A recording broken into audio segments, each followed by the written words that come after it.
Sikka said to the start of his innings at Infosys as MD and CEO. In Mumbai, Kritika Saxena. So is Vishal Sikka the right man for Infosys? Joining us on Closing Bell, Kavil Ramachandran, Professor of Family Business at ISP, Sudin Apte, Offshore Insights, and Vibhor Singhal of Phillip Capital. Gentlemen, to all three of you, a very warm welcome. There are three outstanding features that Vishal Sikka brings to this new appointment. He's an outsider. That can be a plus or a minus.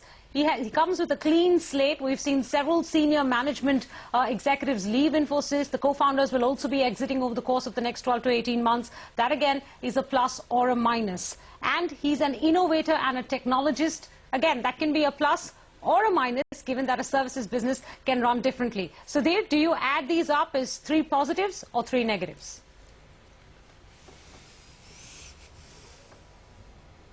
Sudin, can you hear me? Yeah, are you asking? Yeah, I'm asking you. Would you add these up as three positives or three negatives? I think unfortunately answering that question in a black and white will be a little different. As far as new outsiders come, I think we are quite sure that that will be a good value. We had stated 4 expectations from new Infosys CEO, and one of that we had said that ideally the person should be from outside Infosys, not within, because we didn't felt that anyone who was making rounds as a possible CEO candidate would fit the bill. So I think getting an external perspective, I think there is a positive about it. Product background, I actually feel we need to look at it from a little different perspective.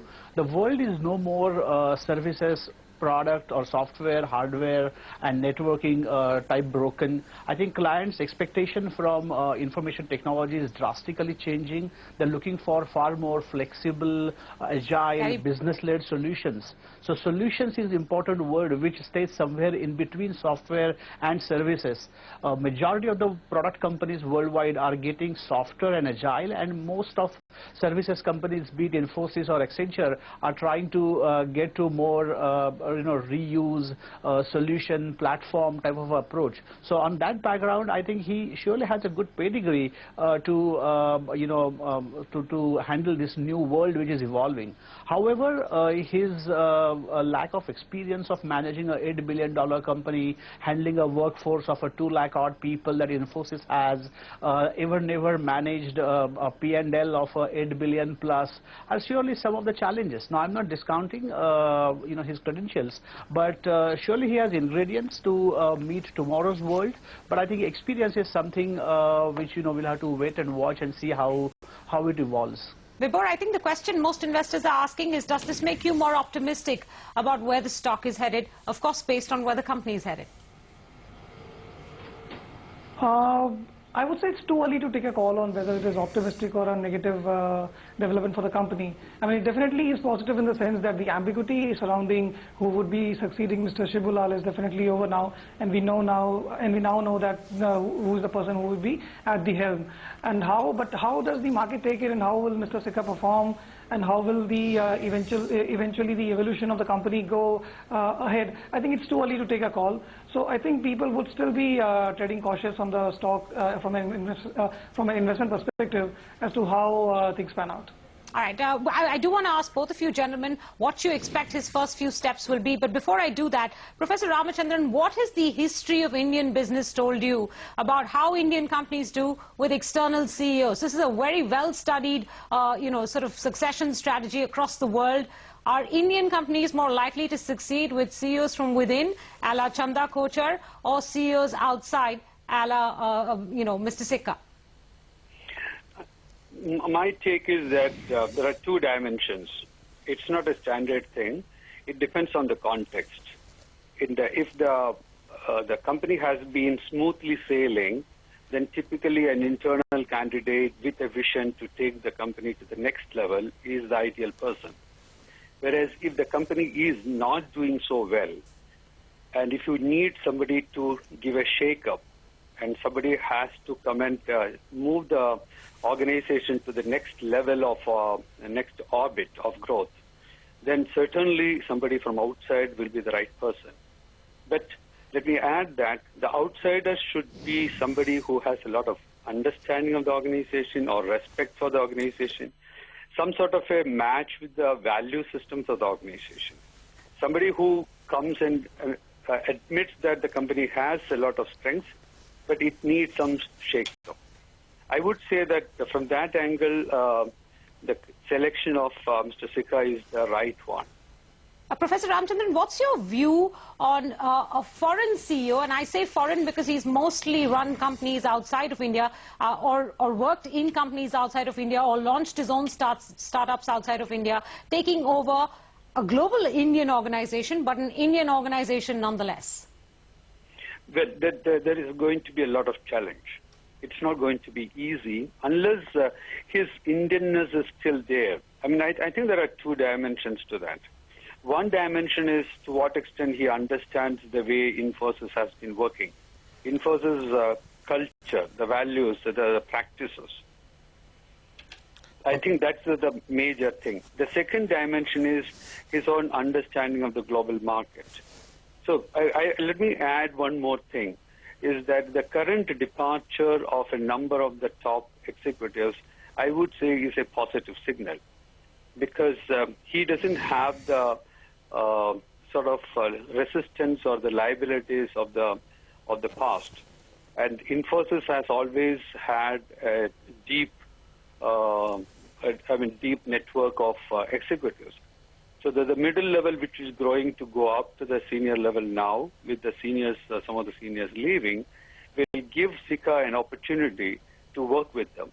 So long as Mr. Sikka is a good listener and quick learner, I don't think there will be any problem for him.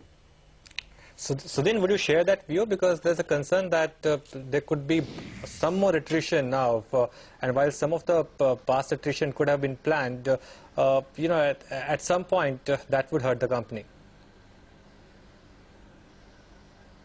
Well, I actually don't expect any sizable exodus or attrition now really at a top 2 or 3 levels. I think two things Infosys leadership, old leadership, has done. Point one, I think, they have given him a fairly free hand.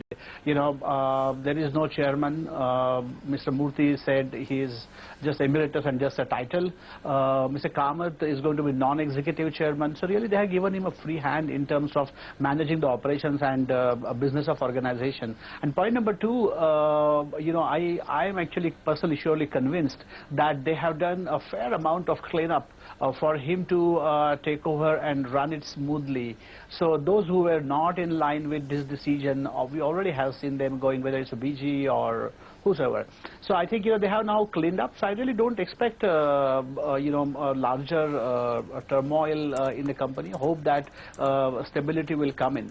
But I think from my perspective, what I feel that he should be focusing on or need to do, I think 2-3 things he really need to do.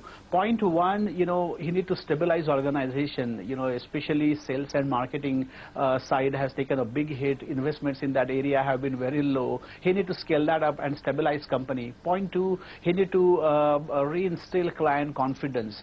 Some of 50 million, 100 million clients of Infosys have recently shrunk in size. They have not given additional business. In fact, they have reduced the business that they have given to Infosys, and some of them are very marquee names for Infosys. They need to reinstill that confidence and get a larger deals from that. Point number three, pipeline. Infosys claims has been very strong, but our client interactions indicate that clients are very tentative of signing a large deal with Infosys these days. And fourthly, I think organization has become very slow in the response, especially in client-facing situations like contract terms, rate negotiations, and stuff like that. So I think Infosys need to revise their client responsiveness so they become again a very active, a very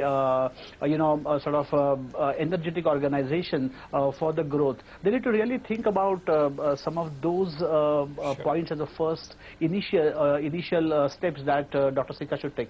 Okay, well, Vibhor, from stock market's point of view, there's been quite a bit of derating that Infosys saw. In fact, last month, it traded at historically its lowest price multiple. What's the way forward? Do you think it will get some of the derating back, maybe go towards say 13, 14 times, or would it continue to trade at the kind of levels that it's trading now? I think it will I think it will take some time for any kind of a re-rating or a de-rating to happen. Because let's be honest about it, Mr. Sikka has an uphill task ahead of him. So while on one hand he needs to ensure that he captures the lost ground to the competitors which Infosys has over the past 2 to 3 years, he also needs to make sure that Infosys is there on the growth path and the company is well equipped to handle the opportunities at the smart domain and the European market opening up to outsourcing offer. So Mr. Sikka will have to basically balance these two things very carefully, and it's only when the market sees some signs of those things happening, apart from of course that the void that has been created by the exodus of so many key employees, if those things fall into place or if they don't fall into place, only then will this market react and in my opinion will be ready for a re-rating or a de-rating for a stock. So basically it's some time before the market will be ready for any movement of that sort. Vibhor, what is that timeline? Would you say you'd be waiting and watching for 6 months or so to see in fact tangible impacts of this new leadership? I suppose 2 quarters would be a good timeline for us to understand that whether the transition is taking place smoothly or there are any side effects or on the positive side effects of the transition, or are they on the positive side. So 2 quarters is probably what my call would be. So you wouldn't change your view for at least 2 quarters on the stock? Definitely. I mean, we believe that there are much superior names in the IT space which have a much better balanced portfolio and offer much better growth prospects in terms of both revenues and earnings and re-rating prospect like Tech Mahindra, TCS and HCL Tech. So probably market would be attributing more value to those stocks than Infosys, which is right now not too sure whether it is turning around the corner or not. Sudin, how much time would you give this new leadership? Quick response. Well, I think, I would actually tell clients to wait and watch before they sign a large deal with them. See next 2 or 3 months at least in terms of on the 4 areas of, change that I mentioned earlier, how, Dr. Sikka is reacting. And based on that, I would say that, we would suggest clients to expand their relationships with Infosys.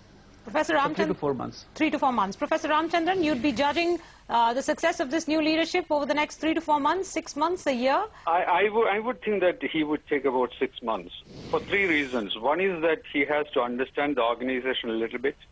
One. Second is that he has to reassure that the team is good, the company is good. So we have to motivate the team to research.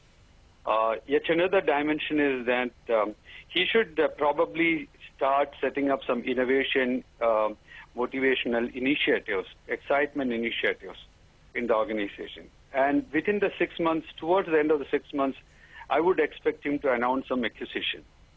Acquisition? Acquisition of some for inorganic growth, which I think wouldn't that be too much for this company to deal with? The new leadership, the founders departing, and then an acquisition to deal with, which brings its own incumbent issues? I don't say that the acquisition will be completed, but some sort of a sign of the company moving towards that. I think that's the only way I can see the Infosys to catch up. It's more like shooting a missile to catch up on a target. And you have to, this is the way I look at it. Some sort of inorganic growth will be the best way to move forward. And that will happen maybe in a year's time, but within 6 months, you will start getting some signals of it. All right, gentlemen, we'll leave it there. Appreciate you joining us.